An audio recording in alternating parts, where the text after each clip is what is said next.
G'day Carly, how you going? It's coming on over now. Yeah, sorry guys, I didn't think I was actually going to make it tonight. It's been a big week, but I did our little TikToky thingy first.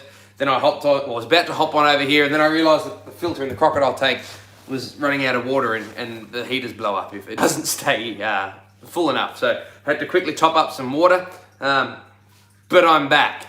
So my lights, I knocked my lights over at the same time, and yeah. So I'll catch up on these comments, and then we'll get going, eh? So love little community watching, keeping updated. Yeah. So thank you, Carly. One of our goals, we put up a little post on the comment section. Oh, and somebody's left a super chat or something, a little donation. Whoever it is, it's disappeared on your thing. So send me another comment, and I'll shout you out for that. But yeah, so we put up a post on the community section of our YouTube channel. Like our next real goal with our YouTube channel is we want to try and build a bit of a community. You know, we want to know about you guys. We want you to know each other. Rather than it just be me. You know, I appreciate the fact that you guys subscribe to me and all that sort of stuff. It's fantastic. But it'd be great if you know, we could have a bit of a community around the channel, and that's what we're really looking at. So thank you very much, Hunting NT. It means a lot. So all the donations and things like this go towards our critters and keeping everybody fed and well, and basically helping us get to Brisbane and do the next big set of videos. So we'll start off just talking about what's been going on and you know, why it's such a big week, and then we'll get out a couple of snakes or something, hey? I was hoping during our little TikTok video, I'm almost in the new crocodile enclosure at the moment. But the crocodile who was sitting here has taken off and gone back into his water. But the new crocodile enclosure, or the old crocodile enclosure, all revamped. This is their nice barking spot, 375 watt heat bulb. That turns off at night, but this stays warm way past midnight. We've got all the water overflows from here, flows under this into a sump filter. We've got the two crocs floating around in the pond. It's me hunting me, everyone. Support this boy. Thank you very much. Just trying to advertise reptiles. So yeah, obviously, you know, I love reptiles. I'm a very passionate reptile person, but I don't describe myself as a reptile sort of enthusiast. I love reptiles, but I love Australian wildlife. So if it's Australian, it's good to me. But obviously, if you're interested in Australian wildlife, reptiles are... Thank you very much, Thomas. If you are going to leave a donation, guys, leave a question or something. The least I can do is answer something for you. Or shout you out or something. But yeah, so I'm interested in Australian wildlife. And if you're interested in Australian wildlife, that's going to, of course, have to include reptiles. Carly, you are amazing. Thank you very much. No, it's lots. Every single... Yeah, it's a big help. But yeah, so I believe that, you know, every country should... tell you after you donate. That's all right. I recognise the name. Anything you want, let me know. I'll shout you out. I'll answer your question after I finish my tangent. But yeah, I think whichever country you come from, we should appreciate the wildlife we've got, you know, with us. Australians, it's so easy to look at blue tongues and lorikeets and cockies, and we think of them as pretty mundane. It's not until you have a friend come from overseas, they go, geez, what are all these white parrots? Oh, they're cockatoos. Like, they're amazing. So yeah, I like all Australian wildlife. I like all animals, but Australian wildlife is really my specialty, and that of course includes a lot of reptiles. But going on to it being a big week, so it's been a hectic week. Obviously, we can't do this full time. We used to be close to a full-time business before COVID hit, and I know I mope and moan about it a lot, but you know, it's been pretty hard. Hey, Legend. Where would you mostly find the blue-belly black snakes? Blue-belly blacks are found on the border of New South Wales and Queensland, usually on the western side of the Great Dividing Range. So like the Darling Downs sort of habitat. Yeah, sort of savanna, open grass country, open woodlands. Some populations do well in agricultural land, and mysteriously other populations have completely disappeared in agricultural land.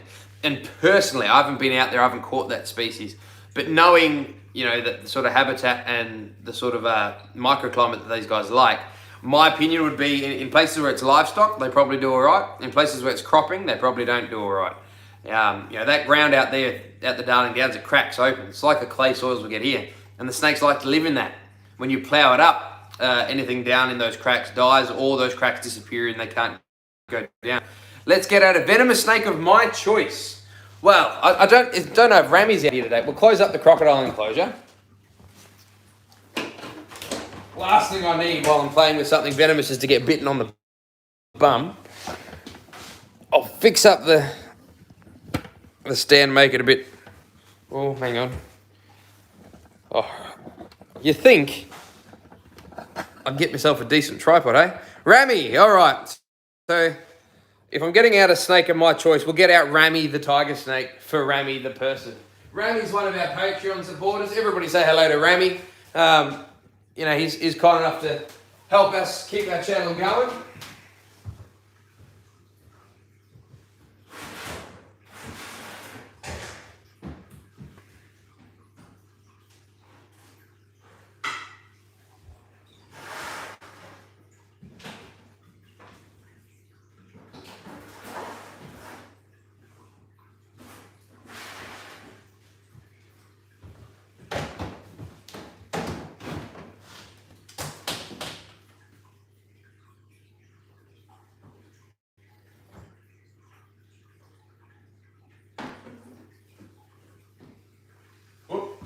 Alright, so this is officially Ramy the tiger snake, who is going to be in this Sunday's YouTube video. Was that another donation from somebody? Hang on, I have to flick back and get it. I don't want to, I feel bad if I miss out your super chats and don't get to shout you out. Whoever that last $15 one is, thank you very much. I'll try my best to get back to you, but it's hard to read them while I'm playing with the venomous snake. But yeah, so Ramy is a mainland tiger snake. Is probably the 5th most venomous snake in the world. For a long time we thought this guy was the 4th, but in the last few years we discovered a new taipan. Well, it was 10 years ago we discovered a new taipan, but only in the last few years any information came about it.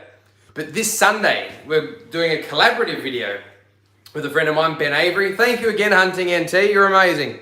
Come to the Northern Territory. I would love to come to the Northern Territory. I've only been to Darwin once for the Noonamar rodeo. I'm a bit of a rodeo fan. And got to do Fog Dam, and that was about it. But going up there again is certainly on my to-do list. I see you crawling back up. So yeah, this guy here is going to be on our Sunday video. We're doing a collaboration with Ben Avery from Bayside Snake Catchers. He was recently bitten by his own tiger snake, and he had one of the worst tiger snake bites on record. He's still experienced having kidney dialysis. He had a fair few blood transfusions and all sorts of stuff. He had a really nasty bite. And he's been kind enough to help us put together a video talking about his bite. So we got this guy out just to film his introduction, introduce tiger snakes, and then we're going to pass it on over to Ben to talk about what it's like being bitten by the 5th most venomous snake in the world. So that'll be a bit of fun. And also it works out well because I don't know if I've mentioned it on this channel, I mentioned it on the TikTok, but it works out handy that Ben's doing this Sunday's video because I'll be busy on Sunday morning, or I'll be sleeping on Sunday morning, because Saturday is my wedding day. I'm getting hitched this Saturday. So it's been a big week. I've been hauling hay bales the last couple of days to decorate the shearing shed the way that the other half thinks it's got to look for a wedding. And in between that, trying to look after all these animals and the like. So yeah, it's going to be handy having one less video. I've still got to try and get together a one for Thursday. We do our shorts video every Thursday. But yeah, I managed to steal half an hour to hop on for you guys. God, you're a strong little bugger. Now, we'll put him down and we'll answer some questions, eh? Ramy, stay. Fat chance, he says. Wish you could donate to this legend. No, don't worry at all, mate. Caleb, you're I appreciate everybody who gives us donations. It's amazing. But not everybody can. I can't donate to every channel that I'd like to. I'll put the snake away for a second while I talk.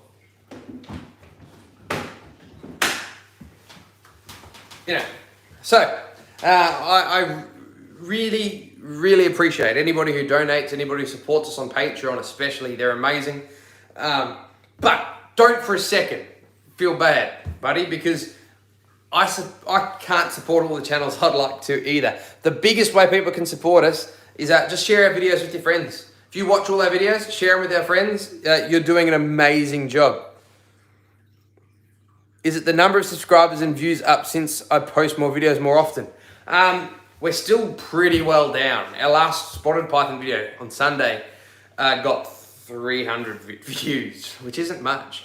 But it's my fault. It's because we took a break from YouTube for about 6 months, following COVID basically. And because we weren't putting out videos, the giant YouTube machine just assumed that everybody wasn't interested in our videos because they're not seeing us. So a lot of our old subscribers are only now just starting to realize that we're putting stuff out again. So yeah, I'll get a blue belly blackout in a second. We'll Eccles Angel, another one of our Patreon supporters. Everybody say hello to Eccles and to Rami. We've got a couple of Patreon supporters on tonight.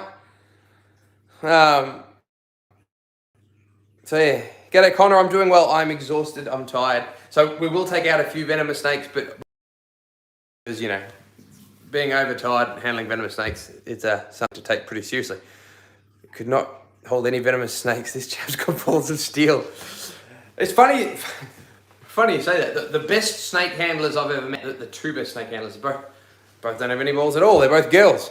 And I think that they probably pick it up quite a bit quicker than some other people. There's maybe less ego attached to it, I don't know. No, I don't think there are tigers in the Northern Territory. No, who did I miss that from? Somebody's asking about this. Don't know if there's any tiger snakes in the Northern Territory, but I've nearly stepped on something that looks like it while shooting. No, so there's no tiger snakes in the Northern Territory. Tiger snakes are pretty much cold climate specialists. They do really well in cold places. Thank you very much, Sammy. So go towards Aztec. Aztec is on the list of things that would like to double his enclosure size. Aztec's our dingo. For those of you who don't know, we'll feature him in another video soon, I promise. He's hard to do in a live stream because he doesn't sit still. But we will do another video with Aztec. But yeah, so there's no tiger snakes in the Northern Territory. That being said, you get a lot of striped snakes up there. You get black-headed pythons in the southern part of the territory. You get Wombat pythons. Eastern brown snakes can be striped. You used to have Western brown snakes up in Darwin, but they've recently reclassified the Darwin ones as Northern brown snakes. So I don't know if they come to stripe morph. Thank you very much, Thomas. Really appreciate me passing on my knowledge. No worries, Stuart. Great to see many others help. Thank you. It's amazing. G'day, Eccles. Happy Wild Koala Day. It was a couple of days ago. Next week or the week after, the 17th to the 21st, is Australian Volunteer Week. And we're going to do a video, if I can organise them all, where basically I'm just going to pass it off to a bunch of wildlife carers. We're going to get 5 or so wildlife carers, each for Volunteer Week, tell you about their shelter, the wildlife they look after, why it comes into care, and how you can help their shelter out. And one of them will be a koala carer, I promise, Eccles. Eccles is our resident koala fanatic. G'day, Brian. How are you? Do I have an Eastern Brown? I can get an Eastern Brown out. I can't promise it'll be long. Really, I'm probably pushing my luck getting him out when I'm this tired, but we'll have a go. What would be my favourite varanid? I do like lace monitors. Our Lacey, she's asleep at the moment. I won't bother her too much, but lace monitors are pretty hard to beat. Caught my first venomous reptile at the age of 12. It was only a yellow-faced whip snake. As long as you were careful, mate.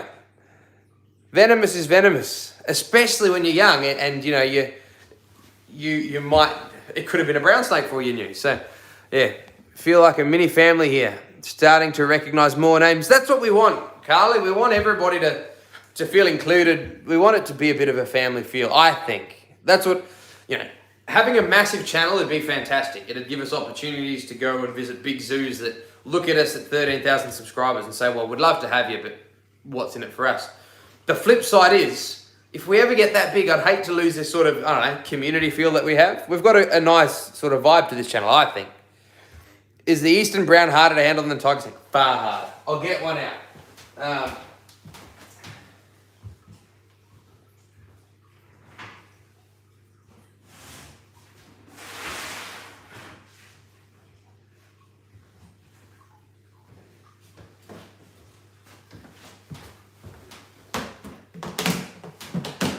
Alright, so I'll get one out. The Eastern Brown, I'll catch up on any comments first because I won't be able to read any while I've got this snake out. Was careful, love snakes. G'day, Boogie Night, how are you? If I'm tired, think you're pushing it, please don't feel any pressure. I'll get the one brown out. It won't be long though, guys. Just being honest, I don't want to push my limits too much. But yeah, we'll get the one brown out. Browns, in my opinion, are far harder to handle than tiger snakes. I don't want to say they're meaner, but they're certainly more willing to defend themselves. And it's not because they're necessarily meaner. In my opinion, it's because they come from an environment where there's less cover. You know, brown snakes are usually living in open habitats, which means that they cannot necessarily rely on fleeing to escape, because all the other predators that snakes have can outrun them. If they turn their back and flee in an open paddock, which is basically where browns live, that animal's going to run them down and eat them. So in an open habitat, it makes sense to stand and fight instead. Hope this works. First time sending. Thank you very much, Kevin. How are you, mate? You guys are all amazing tonight. Thank you very much. All right. We'll be a bit careful. This one is Rowdy is his name. Rowdy by name and rowdy by nature. I might need to move this back, make a bit of a safer working space, eh? I can't read your comments for a minute because this fella here is a wild snake. But I'm sure some of you regulars can maintain some common sense going on in the comment section for me, eh? So this fella here, whoa, he's a heavy boy. This is Rowdy. Rowdy is one of our eastern brown snakes. This is the second most venomous snake on the planet. It's the snake most likely to bite you if you're in Australia, and also the most likely to kill you. The only snake in the world more venomous than this guy is the inland taipan. You are a very heavy snake to sit on a hook. Is the inland taipan, and the inland taipan's never killed anybody. About 80% of Australian snake bites are from eastern brown snakes, and statistically we have 3 deaths a year, and all 3 of those are usually going to be eastern browns. Very occasionally there's a tiger. Very, very rarely there's a taipan or a death out of death, but almost exclusively all the deaths from eastern browns. That being said, these guys also, thankfully, have a propensity to give dry bites. As many as 8 out of 10 eastern brown bites are completely dry, no venom injected. Whether it's because he doesn't want to inject venom, or whether it's because he's got 2 millimeter long fangs, very, very small fangs, and it just doesn't get in, remains to be seen. But this guy is certainly probably the most dangerous snake in Australia. The inland taipan might be more venomous, but they're generally much better to handle than the eastern brown. The eastern brown is fast, it's athletic, and in my opinion, coming from those open habitats, they're just bred to stand and fight. They come from an environment where they can't rely on fleeing for cover because you might just run them down and eat them as far as they're concerned. You're being a good boy all of a sudden. So I don't have many snakes that come out of the wild. All my snakes are born in captivity because that's the way our permits work. We can't keep snakes out of the wild. This fella here, he was actually a wild-born snake. I didn't catch him. He came from New South Wales. He was collected by a catcher from somebody's house who obtained permits to keep him as a demonstrations animal. And he is a pretty big brown snake. Like, I'm not the tallest person, but you know, he'd be 1.6 meters long, I suppose. He's a big boy. 2 meters is pretty much the record for these guys, so he's not far off. Being a wild snake, we don't really know his age. Give everybody a kiss, eh? So, whoa. So as far as why he's got such short fangs, as a general rule of thumb, Australian snakes on a global basis do have short fangs. Told you he's luring me into a false sense of security. As a general rule of thumb, Australian snakes do have short fangs. And the reason being is we have to realise that snakes aren't designed to bite people. They're designed to bite their prey.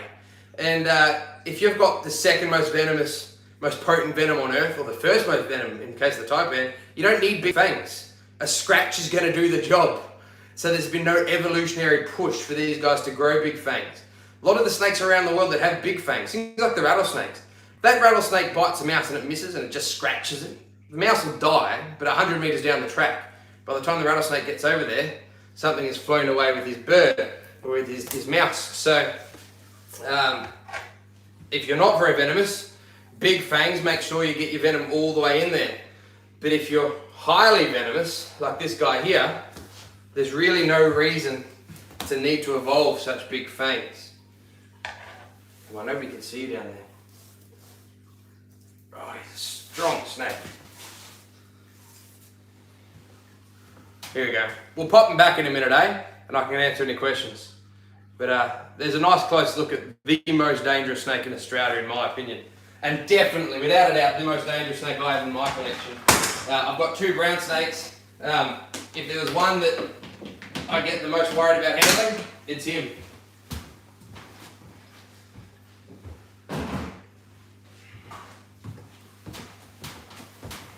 Whew, I need a glass. Here we go. I've missed out on a few. Is it Ike? Ike Lucan? I do recognise that name. I'm just terrible at pronouncing things.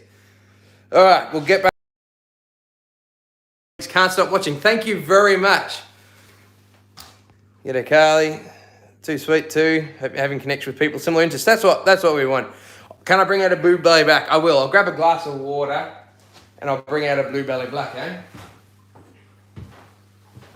And then I've got a few more hours on the tractor tonight before I get to bed. Oh, geez, $88. You fellas are amazing. So, while I have a drink, what we're talking about and what we'll put this towards tonight is in our last week's live stream, I said that there's 2 things that we've been offered to do. A zoo in Brisbane invited us to go up to their place, and basically a mate who's opening up a little wildlife park said if you can get here before they're open to the public, we can have free reign of the place. We can film whatever we want. And he's got baby capybaras, he's got fennec foxes, he's got alligators, he's got boa constrictors, all sorts of amazing stuff. And we were planning to go up there. But then we got invited by the Penrith Reptile Expo to go and visit there. And they were really wanting us to go and visit, which was amazing. Like, we're a small YouTube channel. I didn't think they'd even know about us. But, sorry, but yeah, they wanted to know if we could come up. Because I'm guessing it's because normally they'd have big American YouTubers, Camp Kennan and David Harkin, come over, promote the expo. And this year they can't. COVID, nobody's coming into Australia anytime soon. So they reached out to me. I'm guessing they've reached out to a few other YouTubers, and they've really asked if we could come up. So last week I hopped onto you guys. I put it to you. Should we go up to to Brisbane to film, exotic animals? Should we go to New South Wales, go to the expo? We'd get less videos at the expo, but we might get more subscribers. Whereas in Brisbane, I'm not going to meet anybody, make more subscribers, but I'll get a lot more videos. So, we got a bunch of opinions. Then I put it up on a poll in our community tab and put it up to you guys. And it was 51% saying go to Brisbane and 49% going to Sydney. So right down the middle.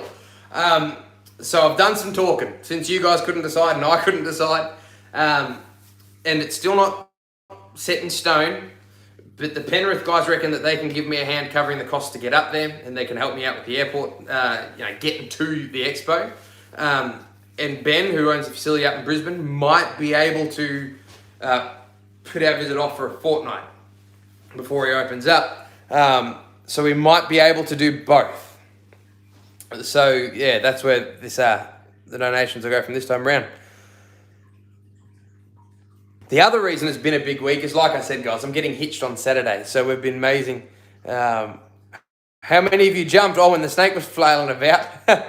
Oh, Rowdy's a bit of a wild one.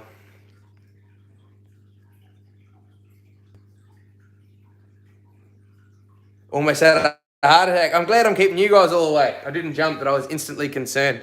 I won't push my luck too much more. I will get a blue belly blackout. Somebody asked before, but I do a great job. We used to get shy red throat bearded dragons, nearly 1 meter long. Can't find any more. Why?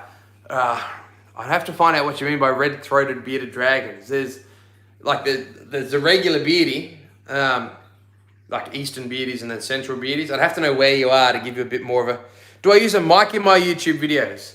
I have been for the last maybe 50 videos, but the mic doesn't seem to, and we did in our last video, but there was a period where the microphone seemed to be playing up. People asked us to stop, so we stopped it in the live stream because it makes a crackling noise, but we still do in the actual YouTube videos when I can. I need to buy a better microphone. Is the audio okay? Can you hear me? Well, obviously you can hear me, but both, yeah, we're going to try and do both. We're going to try and get to Brisbane and to Sydney. All right, blue belly black. I'll get a blue belly.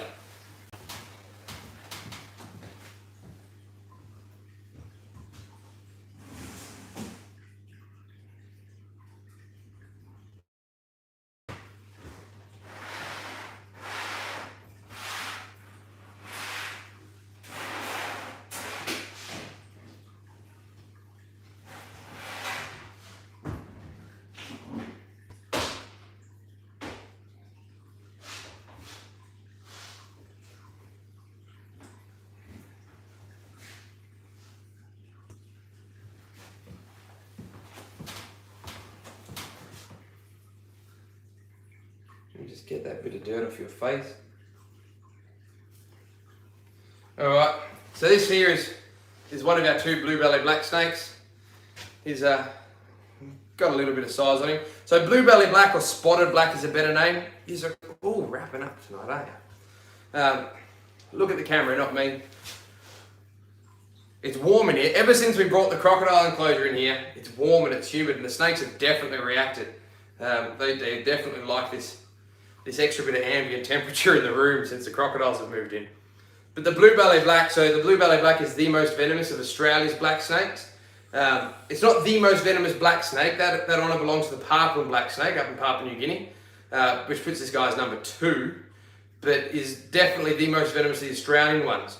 So his closest relative is the Collette's black, but there's not a great deal of information about Collette's black venom.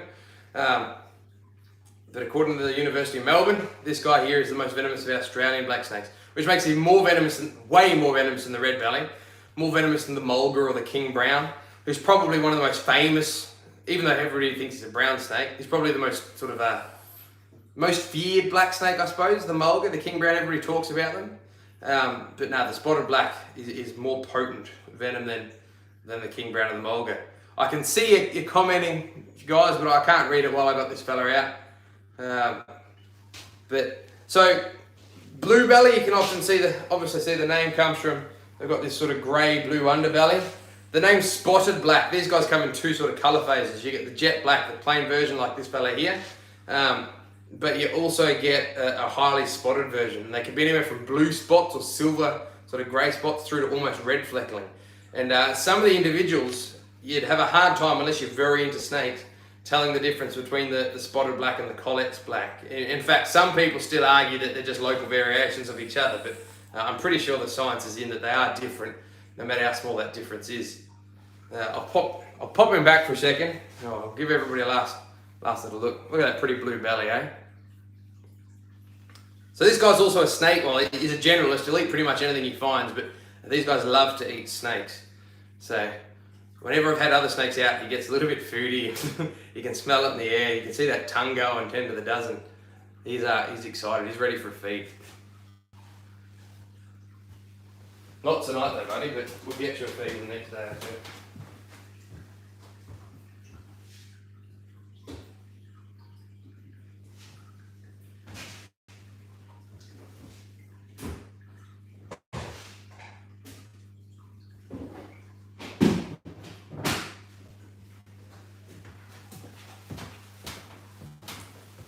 All right. So I think I'll probably leave it there with the venom snakes for now, guys.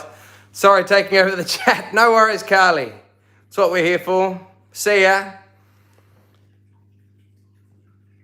Let's not get bit 3 days before the wedding. That would not make me very popular, would it? Whether it's the bite that wouldn't make me popular, or whether it's I'd have to tell my beautiful missus to move hay bales and put up lights for her. Yeah, them ladies know how they want their weddings. But yeah, getting bitten before the wedding would be bad juju. Congratulations, and again, thank you very much, Carly. Gonna start a podcast, Nick. Who's you starting the podcast with? Is it the guy that runs Beach's Scaly Beasts? I'm saying he's gonna start like an Australian herpeticulture podcast, which would be cool. Thank you very much, Hunting NT. See you, Thomas.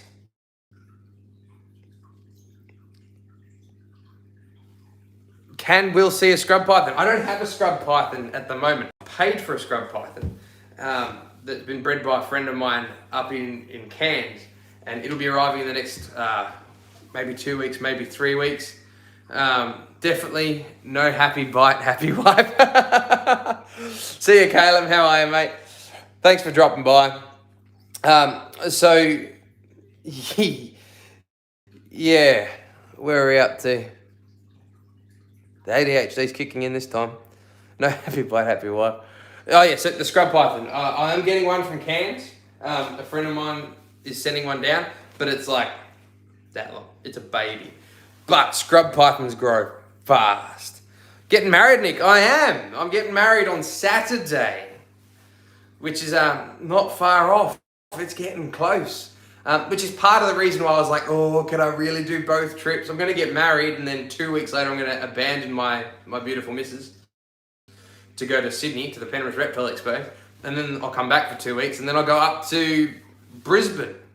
But I've got to, if I'm going to leave her home alone, I better do it now, because she's going to have a 3-year-old to look after. She's going to have all these animals to sort of help look after while I'm gone. And we've got another baby coming in October this year. So if I leave it too much longer, she won't be able to be doing too much. I told her, take her with you. I said that. I said you should come up. She said no. She doesn't want it. She's she's a nervous flyer to start with. And even though she's not that far along, being pregnant has sort of spurred on the nervousness about flying. So she said that she'd rather not come up this time, which is a shame, because hopefully she changes her mind, because we've got a trip booked to Cairns, or I'm going to Cairns in September, but she'll be like 8 months pregnant by then. So she definitely won't come if she doesn't want to come while she's pregnant. But that would have been a great family trip.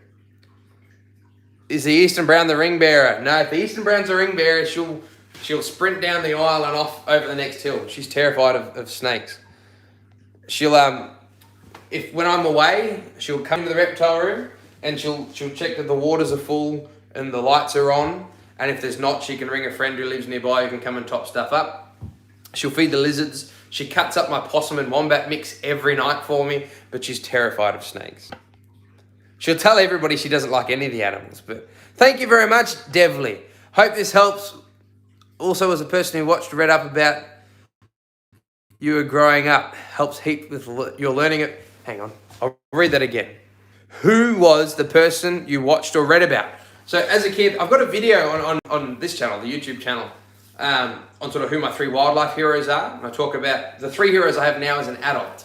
A Bob Irwin, Romulus Whitaker in India, and David Flay, who ran David Flay's wildlife park. But as a kid, Steve Irwin was obviously a huge role model.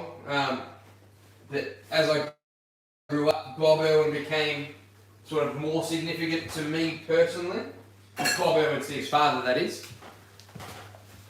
She's a keeper. Yeah, nah, well, she better be now. We're getting hitched. Bit late for her to change her mind. Thank you very much, Boggy Knight.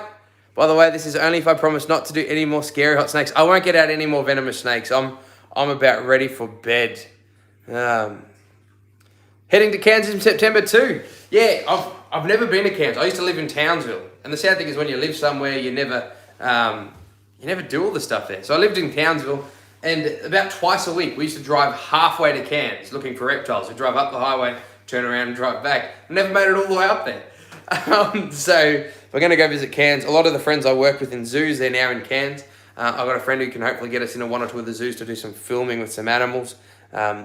Be fantastic to film, some wild pythons and stuff like that. So I'll put it off as late in the year as I can. But it all depends on the other half. If she gets too close to dropping the baby, we'll have to bring it further forward. The later we put it, the warmer it's going to get. Nick, on your way to Brisbane, be sure to stop at Tuckarumba. So yeah, I'm flying to Brisbane, not driving, because it's a 24-hour drive from here.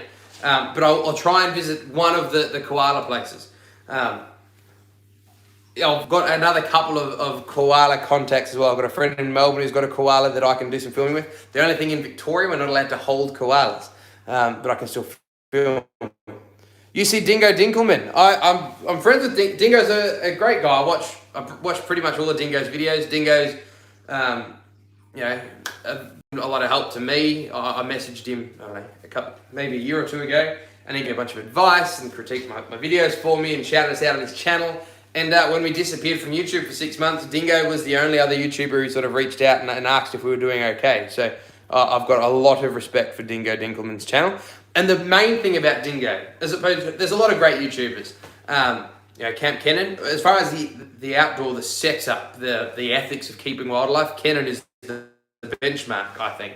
I'd love to have an Australian Camp Kennan facility with a Dingo Dinkelman style channel.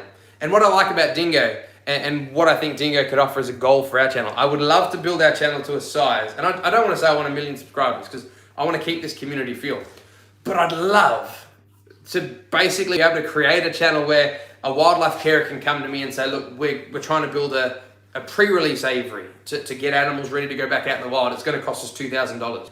And we can put it to you guys and we can raise the money for them. And Dingo does that really well. You know, they've raised the money to trap and relocate hyenas. They've raised the money to dehorn rhinos. If we could set up that model, helping Australian wildlife, because wildlife carers do an amazing job, but a lot of them are not that social media savvy, and they're maybe from a generation where they don't want to ask for help. But if I could, you know, get carers who have a project in mind and we could help them through our channel, that's what the channel should be about.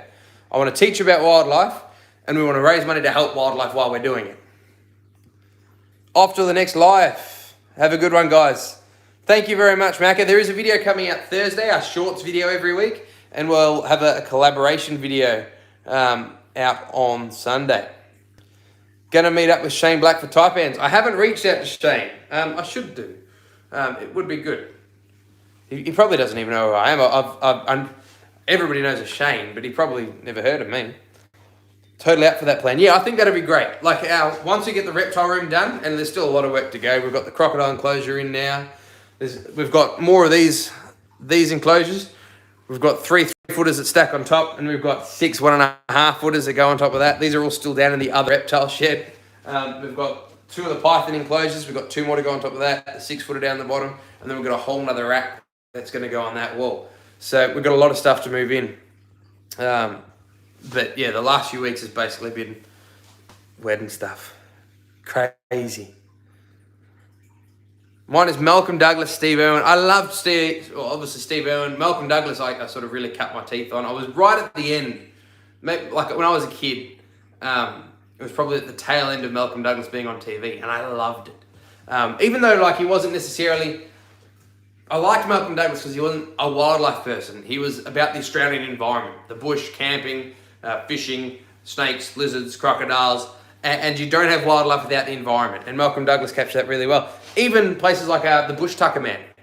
Bush Tucker Man didn't talk about animals at all, but he got, you know, he took you out into the bush. Glad you enjoyed the gator story. I do have a crocodile story for you, Eccles, and I forgot. I will do a video on for you, I promise, on our funny crocodile story. That would be awesome here. Yeah, so once this reptile room's done, I'm jumping all over the place tonight. Thank you for being so patient. What are we at? $116. You guys are amazing. I only just saw that. So yeah, the next step, stage 1, will be get this reptile room done. Gonna get the venomous room behind me all decked out, and it means that we're gonna have one room where everything that can my daughter can come in and help me with, and the back room can be, you know, a separate set of locks. We can have everything venomous, and it means if I have volunteers or something come in, which we've never done, but we're probably getting to a point where it's maybe viable, I don't have to worry about them playing with venomous stuff. So after that, stage 2 is we want to move as much stuff for this coming summer outdoors as possible. I want my Murray Darlings outside, which I think is going to be a bit of an experiment. We're about 5 hours south of their natural range, but I've got just on the outside of the reptile room, so we've got power on a north-facing place that's got sort of shade from the rain. I want to set up Murray Darlings, my diamond pythons, and I would love to get southwestern carpets and have my 3 species of pythons living outdoors. Would be fantastic. Have I considered teaming up with First Nations channels? I'd love to do some collaborations with First Nations channels. I do a little bit of work with the Gujamara people, who are one of the Indigenous groups here in Southwest Victoria. They don't have much of a social media presence, but they do manage the Budgebim World Heritage Area, which is basically a set of aquaculture ponds that the First Nations people built. They're these big stone eel traps that every year the eels would trap, that come in, and they'd keep them alive in these eel traps that have a whole year's worth of food there. So I've done some work with those guys, you know, for their cultural days and stuff like that. But if I could get them doing something on the channel, it'd be great. Shane seems like a great bloke. Ricky Mack is up that way now. Maybe throw a message. Is he living up there, is he? I knew he was from New South Wales, but he could be anywhere. His channel's going crazy. Where are you going to put the crocs when they get too big for these enclosures? Good question. So the freshwater crocodiles have a maximum length of less than 3 meters, but more average, 1.5 to 1.8. I used to cart around a 1.8 meter salty. So, I've housed 1.8 meter crocodiles. And the way that I housed her, I had a 4.5 by 4.5 meter shed, like a garden shed. I raised, like this crocodile enclosure, I raised the entire floor up to the height of a stock tank, which was about 3,000 litres. I'll be a lot more than that. It was big. It was, almost 4 meters in diameter, big circle tank. And a bunch of those bathroom heater bulbs. And I'd love to have them outdoors in the summer, which would be a real experiment. Whether I try a greenhouse or something. But yeah, so that's where the freshies will go when they get too big. So they will stay with us the rest of their life. Well, one of them especially. One of them was given to me because it was born on the same day as my daughter. So it can never go anywhere. Did I ever watch any of the Leyland brothers? I watched a little. Not until I was an adult though. Like I was...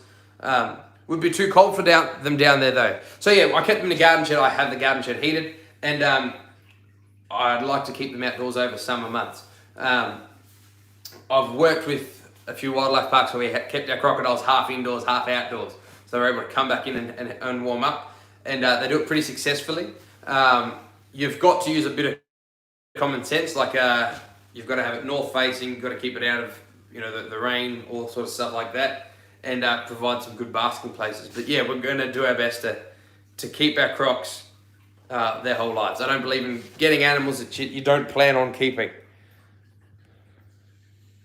Keep up the good work. Congrats on the wedding. Thank you very much, mate. He lives up there. Oh, there you go. I suppose it makes sense. If you're going to be a reptile YouTuber in Australia, you should live in North Queensland. I live in the wrong part of the country to be keeping reptiles, but it's where our family's established now, so it's where we'll stay. Also, Victoria, it's a cold place, but it is a good state for keeping wildlife. We've got good laws and stuff. Snake stick his hat. I know it's not often I don't have the hat on, so he's probably trying to do his best. There's a bit of an urban myth going on. Every time I pop on a video without a hat, people are like, he's got hair. So he's trying to keep the mystery going. Oh, who was that? Thank you Karen, thank you. How are you? Enjoy a hopefully not too stressful week in the lead up to the wedding. You should totally look into making some personalised shirts, etc. I did play around with some shirts, and I never got my money back on. I had to pay somebody to do all the fancy stuff. And we sold 3 or 4 of them. But I might, now that the channel's grown a little bit more, we might look into it. Not gonna lie, didn't recognise me without a hat the first time. Yeah, everybody they're used to the hat. Since tiger's my favourite, I'd be happy heading down that way. Tigers are amazing. I love tiger snakes. We'll pop this fella on back. I'll wrap things up in a minute, guys, because I've still got another couple of hours of hauling hay bales before I go to bed. Put you away.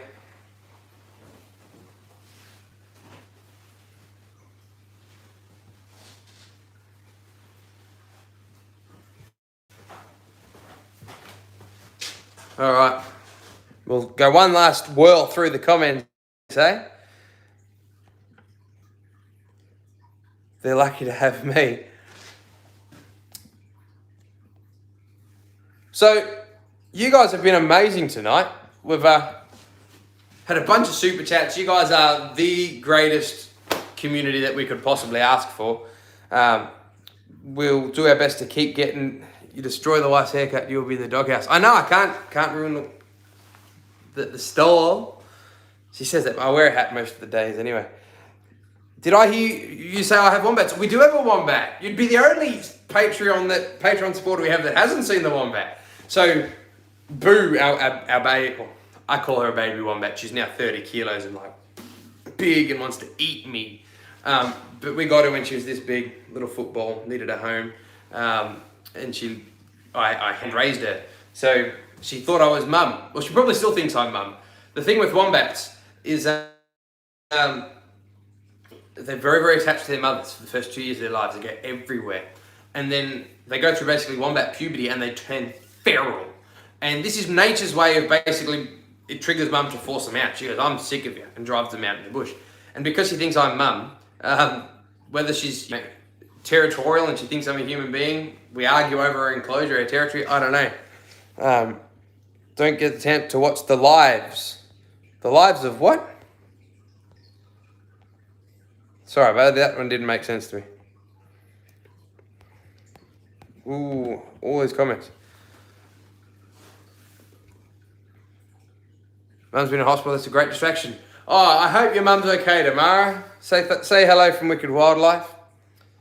But yeah, Eccles, we do have a wombat. There's lots of videos of Boo on our YouTube channel and older videos. One of our most popular videos is 10 things you didn't know about wombats. And that's got Boo back when she was not tiny, but she was still cute. I still think she's cute, but she's a bit hard to film with now because she wants to eat me. What a fair dinkum bloke giving us the time just to finish off your day's work. I'd like to say my day's finished, but it's what, like 9:15?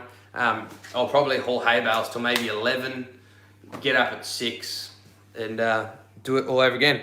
We will see the wombat sometime, Eccles. I'll do a video. I actually just got some mulch dropped off the other day, so we're going to redo her enclosure. We might do a video, because we did, one of our original videos was on building a wombat enclosure. And the wombat enclosure, it's still pretty good, but it's due for a tidy up and a remodel. So maybe we'll do a video on redoing the wombat enclosure. Oh, thank you for live streaming. You know, I'm glad you made it to a live stream, mate. She wants to eat me. Yeah, she does want to eat me.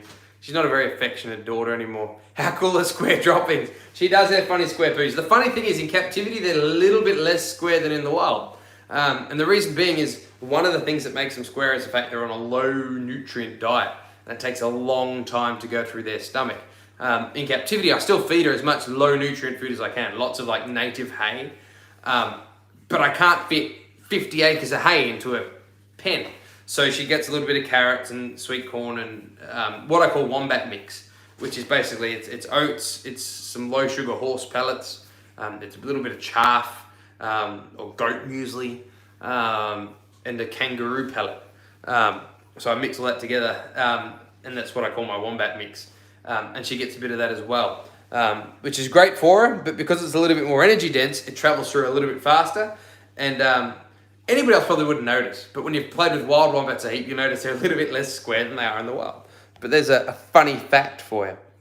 All right, guys, I might wrap it up there. You guys have been absolutely amazing. This is, thank you all for watching and giving me your time. If anybody out there is interested and you do want to support us anymore, I feel bad for asking at this point. You've been fantastic, but if you do want to, support us on Patreon, we have a Facebook group for our Patreon supporters, because we're really sort of trying to push for that community feel. I want you guys to feel like, you're not just here to watch me, you're here to engage with all of us. That's what we really want to build. And that way, once we've got that community going, we can start really pushing to help some wildlife carers and shelters and stuff like that would be the thing. But the next best thing is just like our videos. Everybody leave a thumbs up on this video. Leave a comment when it's done. The more thumbs up, the more comments we get, the more people see it, the more we get out there, and the more we can share with you guys. But between now and then, thank you for watching, guys. Enjoy the next couple of videos that come out. Be nice to wildlife. Have a good one. Take care, guys.